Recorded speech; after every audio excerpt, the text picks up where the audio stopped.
Thank you sir. जी doctor साहब, बहुत से कानूनी माहिरीन का ख्याल है कि आपकी हुकूमत की इखलाकी तौर पर तो आपकी इंटेंशंस बहुत अच्छी हैं और यकीनी तौर पे सेनेट के इलेक्शंस में बहुत ज़्यादा करप्शन होती थी, जहां एमएनए और एमपीए हजरात पे ये इल्ज़ाम था कि वो बहुत से पैसे पकड़ लेते हैं जिसका अमाउंट करोड़ों में होता है। लेकिन कानूनी तौर पे आपका केस जो इस रेफरेंस में अटॉर्नी जनरल ने और आपकी हुकूमत ने प्रेजेंट किया है वो कानूनी तौर पर बहुत मुश्किल है, क्योंकि दर हकीकत आप ये कहने की कोशिश कर रहे हैं कि सेनेट ऑफ पाकिस्तान के इलेक्शंस आईन पाकिस्तान के तहत नहीं होते बल्कि एक अलग जो इलेक्शन एक्ट 2017 है उसके तहत होते हैं।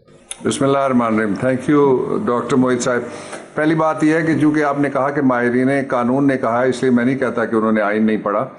आपको याद होगा कि जुल्फ़िकार अली भुट्टो शहीद के हवाले से मैं जब लॉ मिनिस्टर था तो हमने एक सदारती रेफरेंस फाइल किया था उनकी जजमेंट को नल एंड वाइड करार देने के लिए, जिसको सुप्रीम कोर्ट ऑफ पाकिस्तान ने ना सिर्फ एंटरटेन किया बल्कि उसको सुना।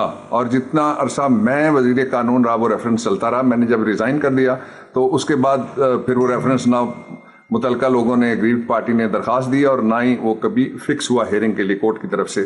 तो इसलिए that is with in the domain of article 186, जिसमें ये लिखा हुआ है कि अगर कोई आइनी सवाल या इबहम किसी जगह पैदा होता है तो सदर सुप्रीम कोर्ट ऑफ पाकिस्तान, जो सबसे बड़ी अदालत और लास्ट आर्बिटर हैं मुल्क के अंदर, कॉन्स्टिट्यूशन के भी और लॉ के भी, उनके पास सवाल भेजा जा सकता है।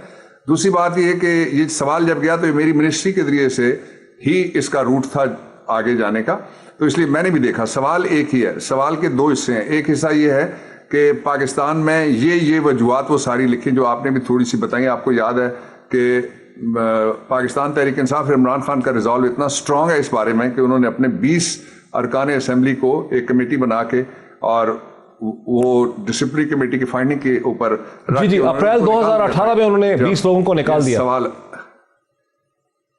एग्जैक्टली, अच्छा दिस इज अ हिस्ट्री। दूसरी बात ये है, ये तारीख बनाई है कि इमरान खान ने। दूसरी बात ये हो गई कि सवाल हमने अगर करने के बजाय हम एक ऑर्डिनेंस कर सकते थे, फिर वो ऑर्डिनेंस चैलेंज होता और उसके ऊपर कोई जजमेंट आती फॉर एंड अगेंस्ट। उससे बचने के लिए, इसलिए कि इलेक्शन किसी एक की मर्जी के मुताबिक नहीं होना चाहिए और इलेक्शन में पैसा इस्तेमाल नहीं होना चाहिए और इलेक्शन में ज़मीर नहीं फरोख्त होने चाहिए।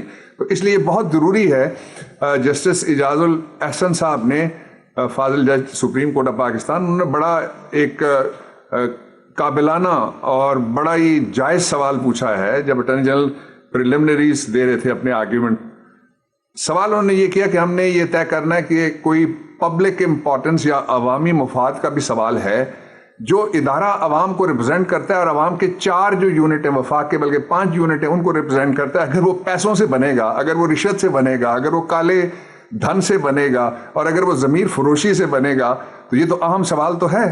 तो इसलिए वो ये कहना बिल्कुल ही दुरुस्त नहीं है कि कोई आईनी, यानी मॉरली एक बात होगी, आईनी। दूसरा इसकी मैं एक हिस्ट्री की बात आपके सामने रखना चाहता हूँ।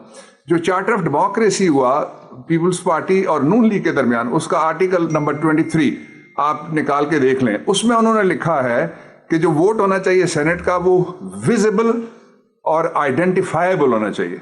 यानी एक तो ये कि जिसको हम शो ऑफ हैंड की टर्म इस्तेमाल करते हैं, विजिबल हो, और फिर आइडेंटिफाइबल कि किसने किधर वोट दिया है।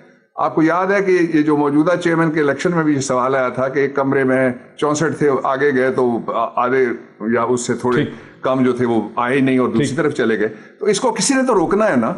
तो इसलिए इस बात से हमें कोई गरज नहीं है कि सुप्रीम कोर्ट ऑफ पाकिस्तान की जजमेंट क्या आती है, जो भी आएगी सार आंखों पे वो फैसला कबूल करेगी हुकूमत, इमरान खान और हमारी पार्टी भी। लेकिन ये बहुत जरूरी है कि पाकिस्तान में कोशिश की जाए कि इलेक्शन को फेयर, ट्रांसपेरेंट और पैसे से पाक किया जाए। अच्छा, थोड़ा सा अगर हम सियासत की तरफ आ जाएं, जमीयत उलमा इस्लाम फजल रहमान ग्रुप ने ना सिर्फ सुप्रीम कोर्ट में आपके मौक़िफ़ की, आपके हुकूमत के मौक़िफ़ की शदीद उन्होंने मुखालफत की। उन्होंने कहा कि ये आईन पाकिस्तान की खिलाफ वर्जी करने की कोशिश की जा रही है।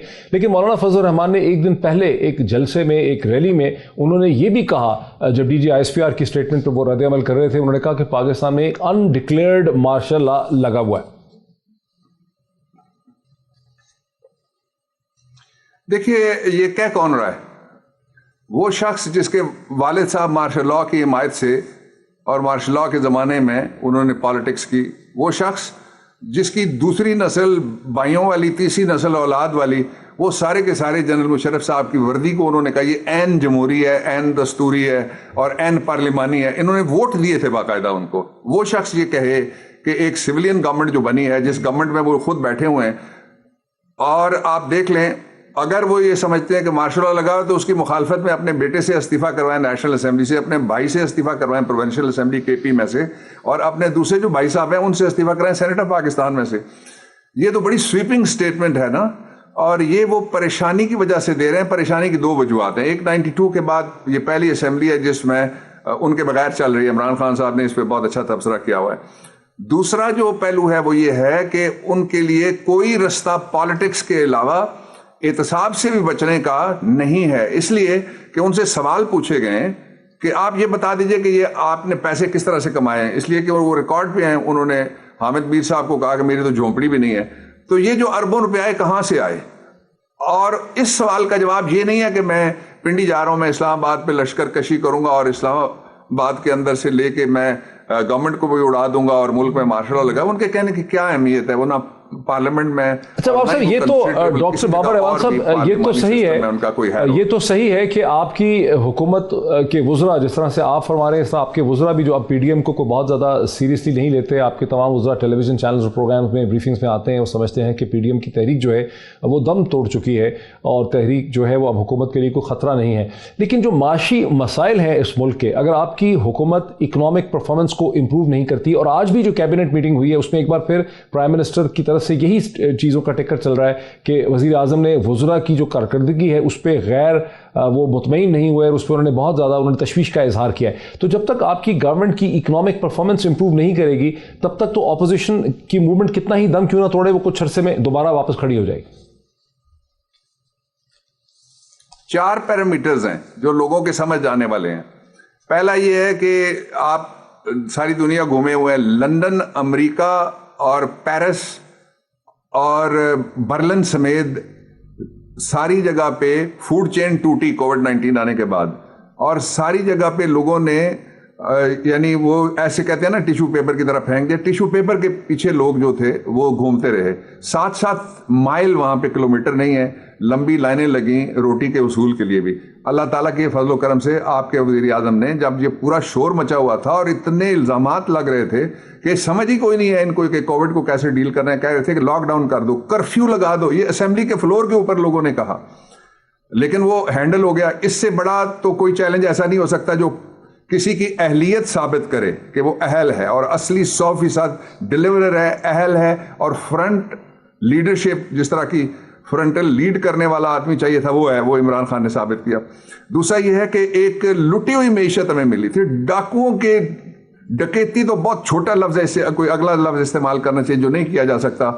تو وہ معیشت, اس معیشت کو آج آپ سیالکوٹ کے کسی آدمی کو فون کر کے پوچھ لیں, آپ سیمنٹ انڈسٹری کو فون کر کے پوچھ لیں, آپ کنسٹرکشن انڈسٹری کو, آپ ایپٹما کے کسی کو پوچھ لیں, آپ کسی کو پوچھ لیں فیصل آباد میں, آپ کسی کو کراچی میں پوچھ لیں, لاہور میں پوچھ لیں, یا آپ کسی کو پشاور میں پوچھ لیں اور مردان میں پوچھ لیں, انڈسٹری کا پہیہ چل پڑا ہے. اور تیسری جو میں 4 باتوں میں سے تیسری بات بہت امپورٹنٹ ہے, 19 مہینے میں پہلی دفعہ اس وقت جتنی اشیاء سستی ہیں, اگر آپ چینی کی وہ قیمتیں جو پچھلی 2 حکومتوں میں 140 تک ایک دفعہ اور ایک دفعہ 128 تک پہنچی, اس پہ کنٹرول کیا ہے. کس کے باوجود, آخری بات میں کریں, اس بات کے باوجود کہ چینی کے جن لوگوں نے ذخیرے کیے ہوئے تھے انکار کیا وفاق کی حکومت کو, سندھ کی حکومت نے اور چیف منسٹر نے, اور یہ کہا کہ میں نہیں کسی کو دیکھنے دیتا. ایف آئی او کو منع کرا دیا کہ آپ نہیں گھس سکتے. پھر وہ گندم جو جس کی وجہ سے انہوں نے کہا جی کہ بحران آ گیا کراچی میں اور باقی جگہ, اور پنجاب میں تو نہیں آیا, کے پی میں بھی ہینڈل ہو گیا, باقی جگہ بلوچستان میں بھی, جی بی میں بھی, اے جے کے میں بھی. اس کی وجہ یہ تھی. تو آپ بابر احمد صاحب آپ کہہ رہے ہیں کہ کسی قسم کا معاشی بحران اب ایگزسٹ نہیں کرتا, اب آپ یہ سمجھتے ہیں کہ معاشی بحران ختم ہو چکا ہے, اب آپ یہ سمجھتے ہیں کہ اکنامک کرائسس ختم ہو گیا. معاشی بحران سے ہم نہیں, معاشی بحران ریکرنس اس لیے ہوگا, اس کی ریسرجنس اس لیے ہوگی کہ کووڈ-19 ہے.